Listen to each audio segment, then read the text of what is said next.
passionate McCain supporter. All right, I think we got. Is he on in a minute? Is he on right now? Okay, let's get to him. Governor Mitt Romney from Colorado.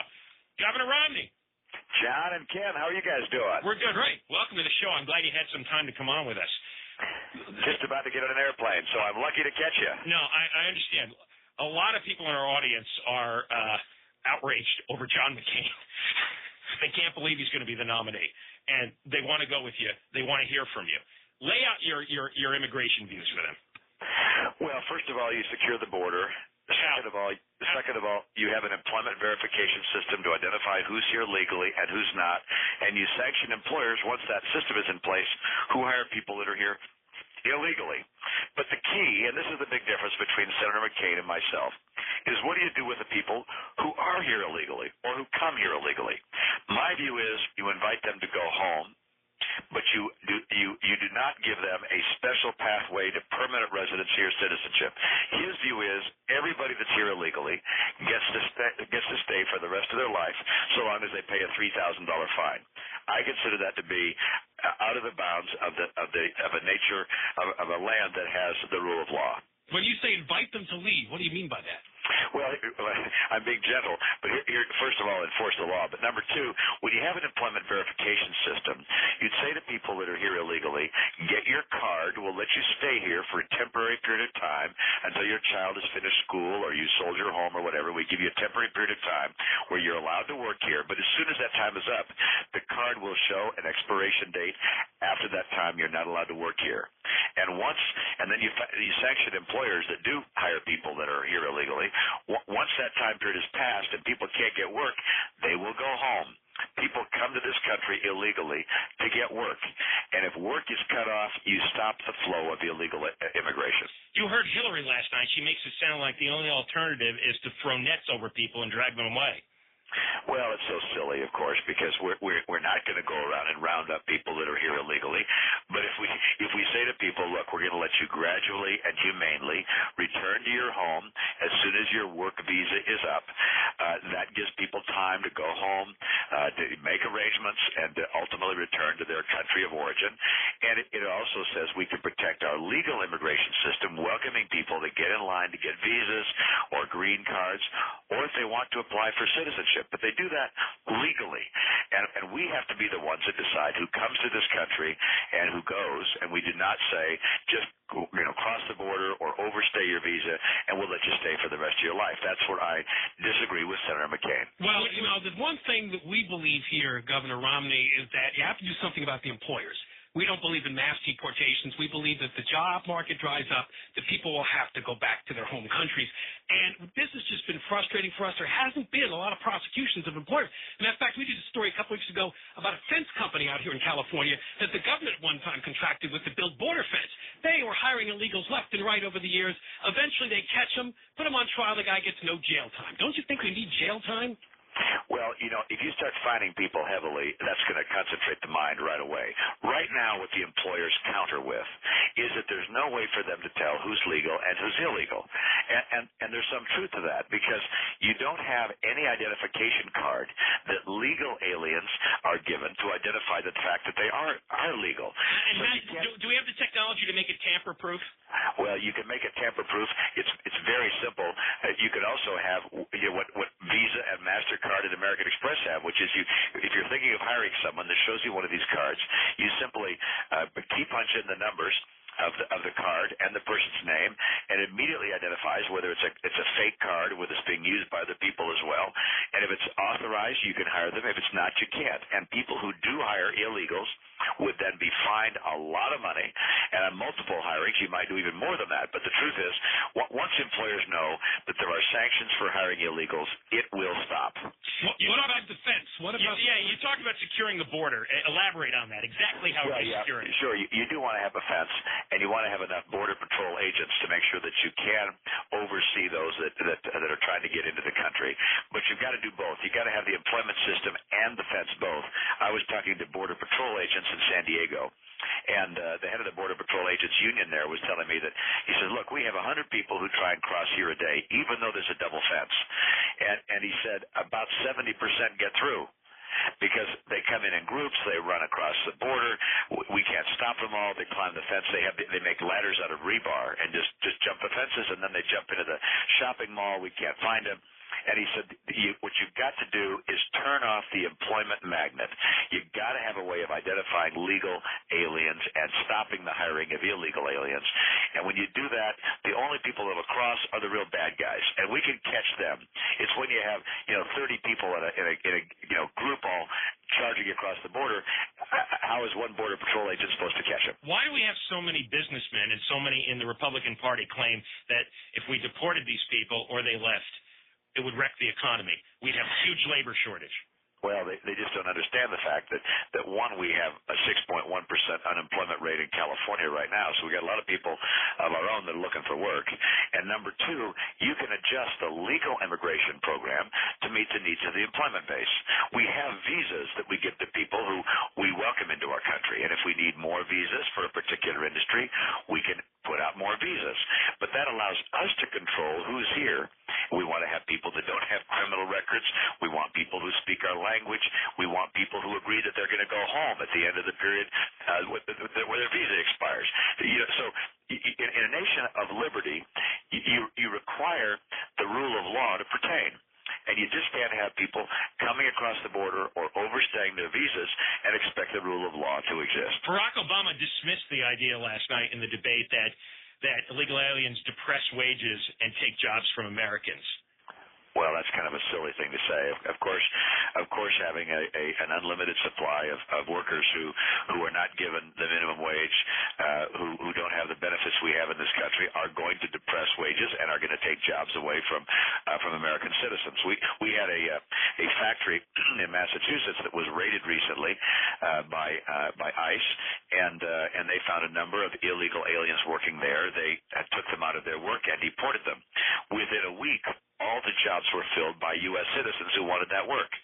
And my son built a home, or had a home built for him in the San Diego area, and I went on the work site. There were a lot of homes, of course, being built all at the same time. It's one of these big developments there, and almost everybody I saw was Hispanic. Now, I presume they were mostly legal. I don't know, but I know there's good work being done by people who come here from across the border.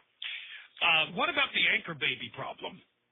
Well, that's a problem we can solve immediately by saying that we're not going to bring over the families of those who are related to a child that was born here of parents that were here illegally. The chain migration problem.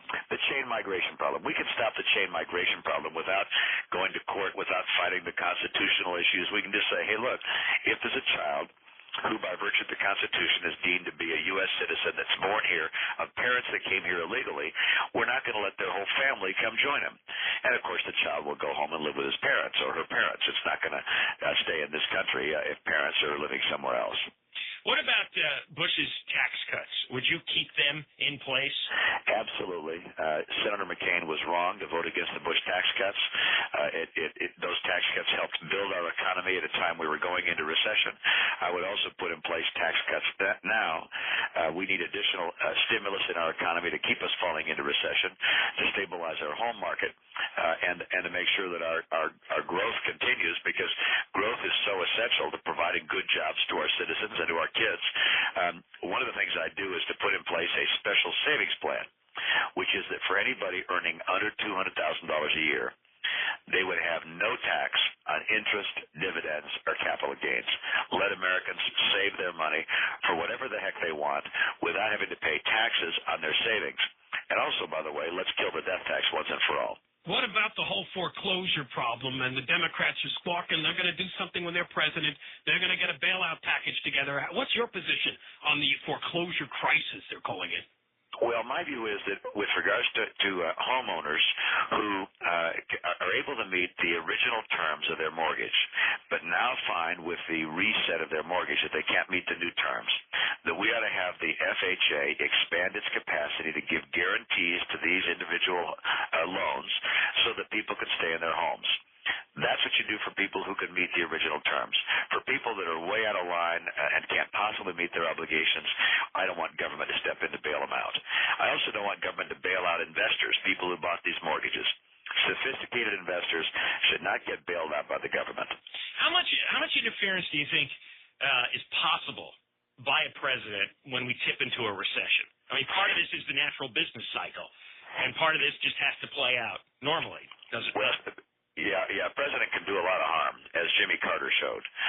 You can make very bad mistakes, which cause the economy to go into a tailspin for a long, long time. And Jimmy Carter did that, and so you can see the impact of what a president does when it doesn't go well. On the positive side, a president could also put in place policies that have a big impact.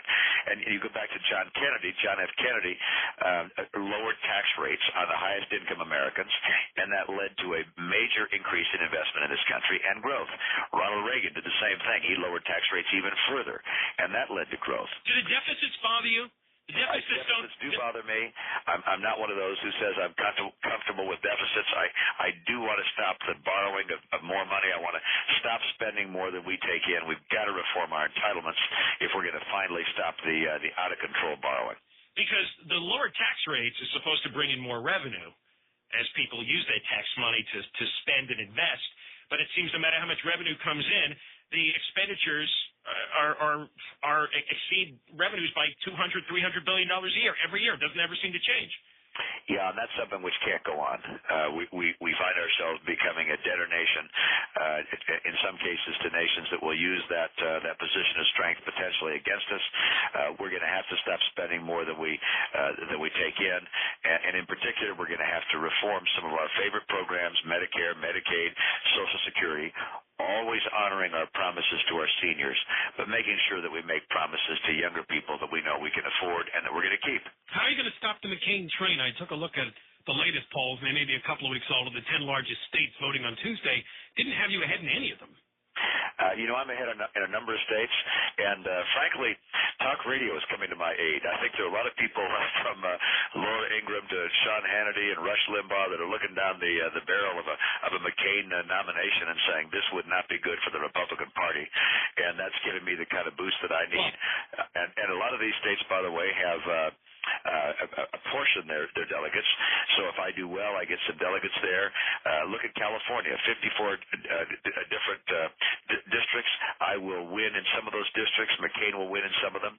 And a two-man race, I think people in this party are going to choose the conservative every time. Well, I mean, there's clear distinctions between you and him on immigration, which be assured, this is by far the number one issue in Southern California among the Republican primary voters. Big difference between you and him on tax cuts. And what is this global warming plan that he's got with Joe Lieberman? What is that about, and where do you stand on that topic of ours? Yeah. Well, he's just not familiar with how industry and business works, because his idea is this, and that is to charge everybody an extra 50 cents a gallon for gasoline in this country and increase the utility rates by about 20%. And what he doesn't recognize is that if you do that in this country and you allow the Chinese and Brazilians and people from India not to pay that burden, then heavy energy-intensive industries are going to leave here and go there. And we're going to end up with just as much pollution, if not more, and a big burden on American consumers. And what does he want to do with all that money that's being collected? Well, it's a cap-and-trade program, so it goes to the companies that are able to reduce their emissions. So the government doesn't get it. It goes to corporate America. There's some winners and there's some losers, but the losers are the American consumer. And the right way to solve global warming issues is to work with other nations and have a global program that everybody participates in. But a U.S.-only program, which just puts the burden on us, is something which would be harmful to our consumers, harmful to our economy. The Energy Information Agency said it would cost us 300,000 jobs in this country. It is simply not consistent with somebody who ought to be president, in my view. Clearly, one of his strengths, though, is his military hero image. And I guess there's a lot of people looking at you and saying, well, how are you going to handle al-Qaeda, terrorism, the war, coming from the corporate world and governing Massachusetts for 4 years? How can that be a strength of yours? Well, certainly we've had great presidents who come from as governors and have not been senators that were war heroes. You think of Ronald Reagan, and I'm no Ronald Reagan, but Ronald Reagan won the Cold War, did something which people thought was impossible. You go back over the history of this nation, and what people look for in the The commander-in-chief and the president is someone who has the temperament and the wisdom, the judgment, the intelligence, the capacity to make difficult decisions to allow that president to lead the nation. And we don't elect people to take over for the military, and we don't elect a general-in-chief that's going to soldier General Petraeus and tell him what to do. You instead elect somebody who can listen to the different perspectives of different generals and different leaders and make wise decisions from the standpoint not of a military person, but from the standpoint of an American citizen who knows how to make tough decisions and get the job done. Governor Romney, thanks for coming on with us. Thank you, gentlemen. Good to be with you tonight. All right. We'll talk with you again soon. Governor Mitt Romney running on Tuesday against McCain in the Republican primary. All right. When we come back, we'll talk to you. We put him on so you'd have an alternative to McCain so you could hear him. It's like 20 straight minutes of Mitt Romney, 1-800-5201-KFI. Terry Elmer with the news now. John and Ken, KFI, AM 640, more stimulating talk radio. KFI News. News on the hour.